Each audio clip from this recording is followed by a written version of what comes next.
Už je to nějaká doba, co jsem vám představoval pistoli CZ75P09 Duty, která je vyráběná Českou republikou.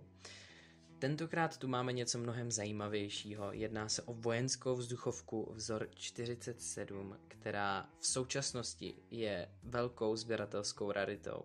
Její cena se pohybuje okolo 10 až 14 tisíc korun. Samozřejmě podle toho, od koho ji kupujete a v jakém je stavu.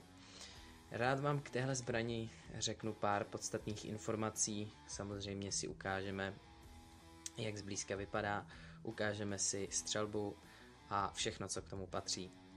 Čili zpět k historii. Je to nejrozšířenější armádní vzduchovka. Byla vyráběna ve Strakonické, Uherskobrodské a Brněnské zbrojovce. Je vojenská, proto se vyráběla v letech 47 až 50, mám na mysli 1947 až 50. Bylo vyrobeno přes 65 tisíc kusů. K fyzickým vlastnostem zbraně. Její celková délka je přibližně 1,8 cm, má 4 kg a délka hlavně je 552 mm. Papírově tato zbraň dosahuje až 120 metrů za sekundu. Byly naměřeny i vyšší výkony jako 150 metrů za sekundu, ale v papírech je napsaná tato ušťová rychlost. V těchto místech je umístěn jakýsi erb. Jsou zde napsány údaje o vzduchovce, což znamená, že Česká zbrojovka, národní podnik Strakonice, vzor 47 a funkční číslo 57114.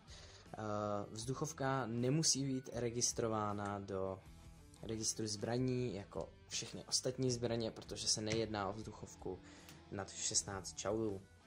Tahle vzduchovka má přibližně 8 až 10 čaulů, není to žádná výkonná vzduchovka, má už toho hodně za sebou. V těchto místech se nachází natahovací páka, která se tímto způsobem posune nahoru, a pokud chcete natáhnout vzduchový válec, tak tímhle způsobem. Tady máme prostor pro munici, broky, taková menší krytka, plíšek, odsune se a tady je otvor, kam se nasypou kuličky. Mířidla jsou stavitelná, mají možnost nastavit se na 10, 15 až 20 metrů, tímto způsobem 25 metrů.